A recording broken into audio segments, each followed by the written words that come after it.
తాకట్లో ఉన్న బంగారాన్ని విడిపించి ఆ రోజున మార్కెట్ ధర కట్టి మిగిలిన డబ్బును మీకు అందిస్తుంది కొమ్మూరి గోల్డ్. పేపర్లు తప్ప నాకు ఇంకేం దొరకలేదు. ఆ జాతకం పేపర్లు పెట్టుకుని నాకెవడు దొరుకుతాడా అని చూశాను. ఇదిగో ఈడు దొరికాడు. తద్వారా నాకు ఈ దొరికినే. నువ్వు వీడితో ఇలాగే ఉన్నావు అనుకో, నీ వయసు వేస్ట్ అయిపోతుంది. నువ్వు చూస్తే హాట్ గా ఉన్నావు, ఆడు చూస్తే ఫ్యాట్ గా ఉన్నాడు. నువ్వేమో 30+, ఆడేమో 50+. నువ్వు వీడిని మైనస్ చేసేసి మీ ఇంటికి వస్తున్నాడే 20+, ఆయన ప్లస్ చేసుకున్నావు అనుకో నీ ఏమే ఇక్కడున్నావా? అలా రా రా.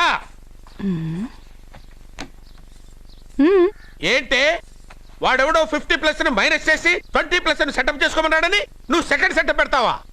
ఏంటి ఆ లుక్ ఏంటి? ఆ లుక్ ఏంటి? నువ్వు అర్జున్తో కలిసి చంద్రముఖి సినిమాకి వెళ్ళావా లేదా?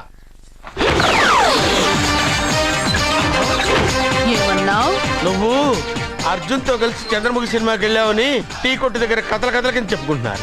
నువ్వు అర్జున్ కి నాకు అక్రమ సంబంధం అంటగడితే ఉయ్యాల ముందుకొస్తుంది. నేను అతన్ని తమ్ముళ్ళ చూసుకున్నాను. అతను నన్ను అలాగే అభిమానించాడు. ఈ మాత్రం అర్థం చేసుకోలేని నువ్వు ఒక మనిషివేనా?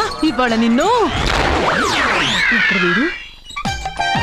ఓ నా వెనకే ఉన్నావా? జానకి, ఈ మధ్య అనుమానాలు ఎక్కువైపోయినాయి. What a pretty girl, beautiful.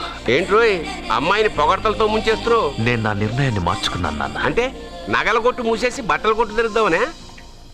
అది కాదు, నువ్వు కట్టుకున్న బట్టలను చూసి చెప్తున్నట్టుంది కానీ పెట్టుకున్న నగలను చూసి చెప్తున్నట్టు లేదు. ఈ అమ్మాయి అందం చూశాక నేను ఒక డెసిషన్కి వచ్చాను డాడ్.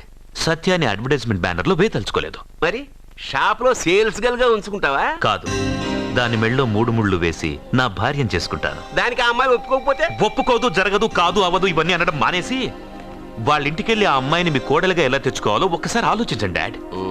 యాండి ఇంతకాలం ఎన్ని సంబంధాలు చూసినా వద్దన్న ప్రేమ్ ఈ రోజు వాడే అమ్మాయిని ఇష్టపడ్డాడు.